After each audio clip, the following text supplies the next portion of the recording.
आज भी सेना को नेशनल सिक्योरिटी पर्पस के लिए कोई भी लद्दाखी रोकने वाला नहीं है। लेकिन जहां तक आपकी बात है कि वो 6 शेड्यूल पे सोचना ही नहीं चाहती है, 6 शेड्यूल आपके कॉन्स्टिट्यूशन में ट्राइबल एरियाज के लोगों के राइट को प्रोटेक्ट करने के लिए, जहां 50% ट्राइबल्स हो उनके राइट्स को प्रोटेक्ट करने के लिए 6 शेड्यूल में प्रोविजंस रखी गई है। लद्दाख में 98% ट्राइबल्स हैं, तो वो तो सबसे ज्यादा पूरी देश में अगर कोई डिजर्विंग है 6 शेड्यूल के लिए वो लद्दाखी है। आपका कॉन्स्टिट्यूशन हमें ये राइट देता है, तो आप कौन होते हैं इस राइट से हमें रोकने वाले? नेक्स्ट कोई ये जो बड़ी-बड़ी कंपनियां हैं, दरअसल ये एक बहाना है, नेशनल सिक्योरिटी एक बहाना है।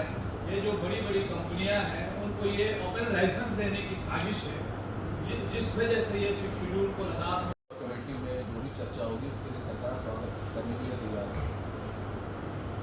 हम हमेशा बातचीत के लिए तैयार हैं, डे फर्स्ट से हम बातचीत के लिए तैयार हैं और खुले दिल से बातचीत के लिए तैयार हैं। लेकिन अगर आप गन पॉइंट पे बातचीत करना चाहते हैं, मेरे बेटे को मार के, मेरे भाई को मार के, मेरे अजीज को मार के आप बातचीत करना चाहते हैं, तो ये बातचीत पॉसिबल नहीं है।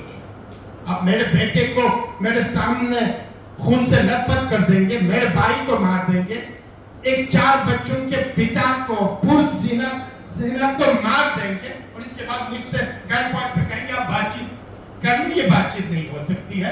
बातचीत तभी होगी जुडिशियल इंक्वायरी हो, बातचीत तभी होगी जब हमारे गिरफ्तार किए जवानों को छोड़ दिया जाए, बातचीत तभी होगी जब हमारे हीरो पे लगाए गए इल्जामात को वापस ली जाए। हम बातचीत के लिए डे फर्स्ट से तैयार है, आज भी हम तैयार हैं।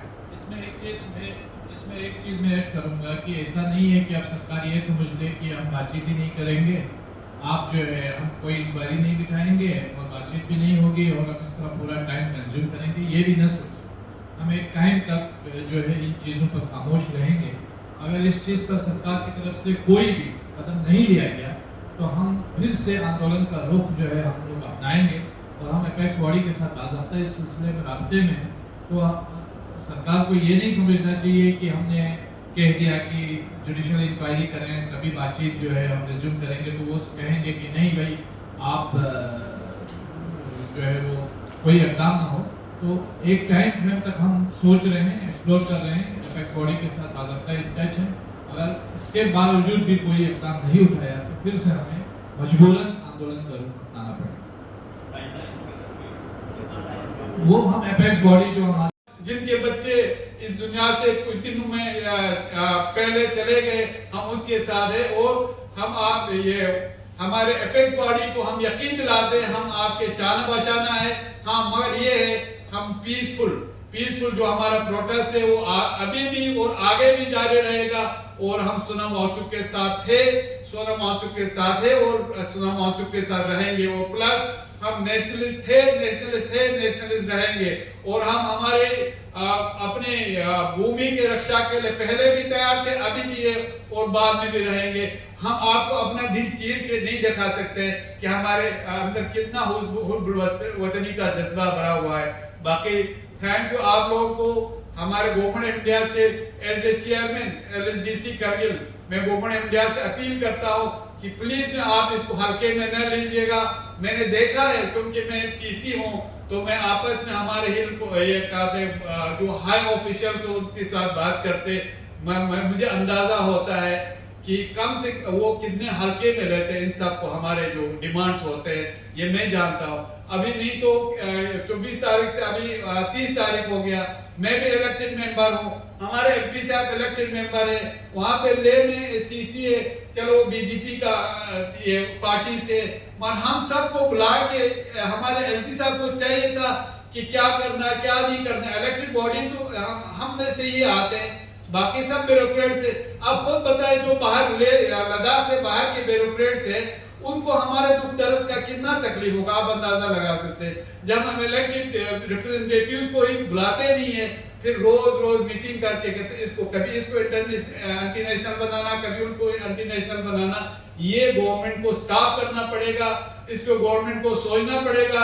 और MHA से मेरा गुजारिश है, जिन्होंने गोली चलाने की हिदायत दी है उस पर भी एक्शन होना चाहिए।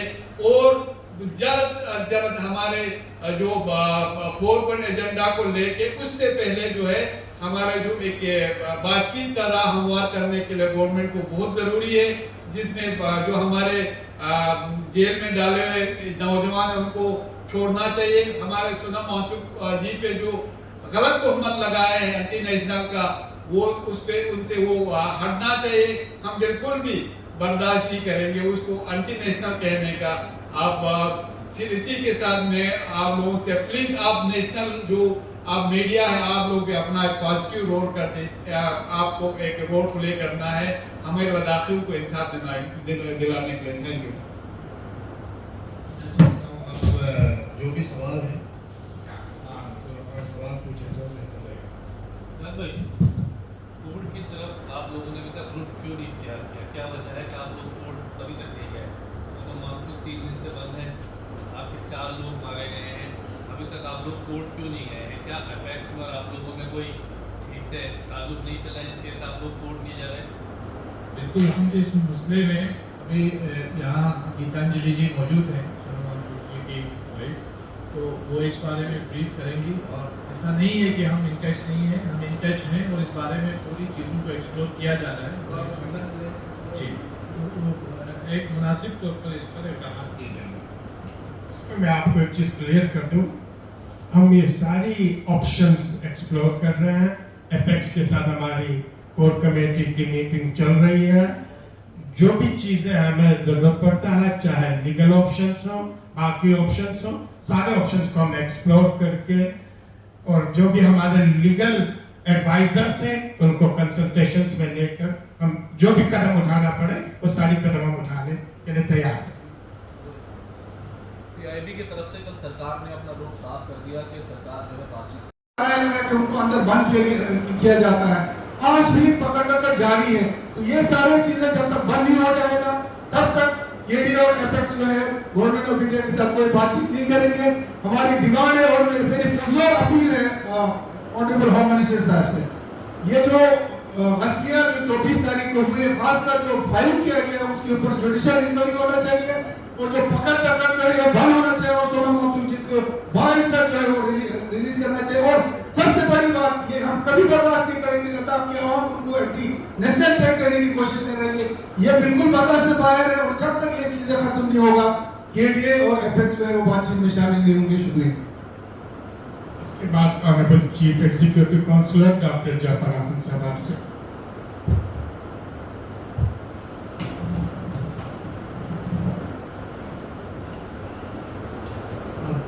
सबको नमस्कार। और मैं सबसे पहले तो जो हमारे 24 तारीख को नौजवान शहीद हो गए, जिन पे बड़ा फोर्स इस्तेमाल किया उसके लिए मैं उनका मजम्मत करता हूँ। एज ए डॉक्टर मैं क्योंकि मैं बाय प्रोफेशन एक डॉक्टर भी हूँ, तो वहाँ पे कहते हैं ये हमें अपने डिफेंस में गोली चलाना पड़ा करके। जो डॉक्टर अस्पताल के उनसे मिला है सोर्स से कि एक को कैरोटिड आर्टरी पे गोली लगा था, एक को 4 गोली चेस्ट में लगे थे, एक का ब्रेन रप्चर हुआ था, एक का लिवर पूरा रप्चर किया था। और जितने भी सीरियस 18 के आसपास सीरियस जो इंजर्ड है उनको सब उसके अपर हमारे बॉडी में गोली लगे थे। तो आप लोग उससे अंदाज़ा लगा सकते हैं अगर उनको इस बचाव में गोली चलाना होता तो आप कैसे गोली चलाते हैं, या गोली से पहले क्या क्या हमें एक्शन उठाना होता है। तो ये जानबूझ के जो हमारे पीसफुल प्रोटेस्टर थे उनको जान से मारने के लिए किया है। मेरा भी अजहर करबलाई साहब और हमारे एमपी साहब के उनसे तायद करते हुए मैं गवर्नमेंट ऑफ इंडिया से अपील करता हूँ, क्योंकि हमारे यूटी गवर्नमेंट तो अभी पता नहीं क्या बोल रहा है, हमें समझ में नहीं आता है। वो सबको एंटी नेशनल बनाने पे तुले हुए। पहले तो हम चाहते हैं फ्री एंड फेयर एक सिटिंग हाई कोर्ट जज के से इंक्वायरी कराई जाए और दूध का दूध पानी का पानी हो जाए। और दूसरा ये उन्होंने कहा कि हमारे वहाँ पे फॉरेन ये क्या होता है बाहर के हाथ थे। तो आप जानते हैं हमारे लद्दाख में, लेह में, करगिल में गर्मियों में हमारे बहुत सारे बाहर के लोग आते हैं। हम आपके नेपाल से भी वहाँ पे मजदूरी के लिए आते हैं, डोडा से आते हैं, आपके राजस्थान से आते हैं, यूपी से, बिहार से, हर जगह से आते हैं। तो वो तो वहाँ होते हैं, उनको पता नहीं वहाँ पे बाहर का हाथ कहाँ से नजर आया। जो मजदूर वहाँ पे बैठे थे उनको वहाँ पे बाहर का हाथ नजर आया। ये बिल्कुल शेमफुल है और ये इसकी हम कड़ी से कड़ी मजम्मत करते हैं। और तीसरा मैं ये बताना चाहूँगा, आप हमारे कम्युनल हार्मनी को आप इससे अंदाज़ा लगा सकते हैं कि ले के जो हमारे एपेक्स बॉडी है वो, क्योंकि हम भी दुखी है उनके साथ। चूँकि हम यहाँ पहुँचे थे, मान लो हम करगिल के जो हमारे केडीए के मेंबर्स हैं और मैं Ladakh autonomous development council Kargil का चेयरमैन हूँ। वहाँ पे आप जानते हैं 2 हिल काउंसिल है, ले दे के हमारे डेमोक्रेटिकली इलेक्टेड, तो करगिल को मैं लीड करता हूँ। तो हमारे एमपी साहब भी है और हम सब है। आप उससे कम्युनल हार्मनी का इससे अंदाजा लगा सकते हैं। हम सब ले एपेक्स के जो उन्होंने जो फैसला लिया, हम उसके न सिर्फ तायद करते हैं बल्कि उनके हिमायत में हम बिल्कुल खड़े हैं। प्लस हमारे आंचुक साहब को जो एंटी नेशनल घोषित किया है, मतलब बताने की कोशिश कर रहे हैं। मेरे ख्याल में एक तो लद्दाख वाले जैसा हार्डकोर नेशनलिस्ट पूरे इंडिया में आपको बहुत कम मिलेगा, जिसके दिल के रगों में हर मतलब उसमें हमारे पेट्रियाटिक, हमारे हुब्बुल-वतनी का जज्बा बना हुआ है, एक हमारे खून में दौड़ते हैं। और उस आदमी को जिसने अपना जिंदगी पूरे लद्दाख के एजुकेशन को बढ़ाने के लिए, आपके एनवायरनमेंट को तहफ़्फ़ुज़ देने के लिए सर्व किया, उसको आप एंटी नेशनल बना के पेश कर रहे हो। अब एंटी नेशनल आपको लगता है तो आज तक आपने क्यों इनको नहीं पढ़ा? और अभी जब आपने 4 लोगों को वहाँ पे आपने शहीद कर दिया, उसके बाद आंचुक का आपको एंटी नेशनलिटी आपको नजर आया। ये हमने पहले भी कहा था, अब भी मैंने यहाँ पे एमएचए में भी कहा था, आप प्लीज इसको लाइट नहीं लीजिए, क्योंकि हमारे ये वाला जो परसों वाला इस बार इंस्टेंटेनियस, क्योंकि तन आमद जन आमद बोल के लोग हमारे बेरोजगार है, बच्चे बेरोजगार है, उसको देख के ये एक इंस्टेंटेनियस एक ये था। तो उसमें इतना गोली चला के इतने कीमती जाना, वो उनके घर वाले, आप जानते हैं उनके घर वाले ही बता सकते हैं। वो जो 20-22 साल के बच्चे जिनको उनके माँ बाप ने इतना 20-22 साल तक, 24 साल तक पाले एक अरमान के साथ, वो देखते देखते एक रात में खत्म हो जाते हैं। अब उनके घर का, उनके हमारे लोगों का कितना हमको तकलीफ होता है, उससे अंदाजा लगा सकते हैं। एक ये, दूसरा हम सब यहाँ जो इसमें बैठे हम मुस्लिम है, मगर हमारे वहाँ पे भाई जो शहीद हो गए वो नॉन मुस्लिम है, पर हम बिल्कुल लद्दाखी जो है ना, हम सब एक है, बिल्कुल उनके साथ हम जो शहीद हो गए। और हमारे एपेक्स का जो डिमांड है, हम उसके उनके साथ पूरी तरह खड़े, पूरा तरह खड़ा है। और गवर्नमेंट ऑफ इंडिया को चाहिए कि इसमें एक इंक्वायरी करके उस पर फैसला करें। गवर्नमेंट ऑफ इंडिया कल बता रहे थे आपके बहुत से डिमांड हमने पूरा किया। हमारे जो 4 डिमांड पहले से, उसमें से एक हमारा जो लड़कों का पीएससी वाला थोड़ा वो शुरू हो गया, बाकी 3 डिमांड तो वैसे ही है। हमने 1/3 वुमेन रिजर्वेशन के लिए ना हमने बताया था, ना हमारा उसमें वो हमारे डिमांड को डाइल्यूट करने के लिए, हमें उससे कोई लेना देना नहीं है। चलो दे दे, अच्छी बात है। हमारे लैंग्वेज का वो हमारे डिमांड में शामिल नहीं था, हमारे गवर्नमेंट ने उसको डाइल्यूट करने के लिए उसमें घुसा दिया, चलो अच्छी बात है। वो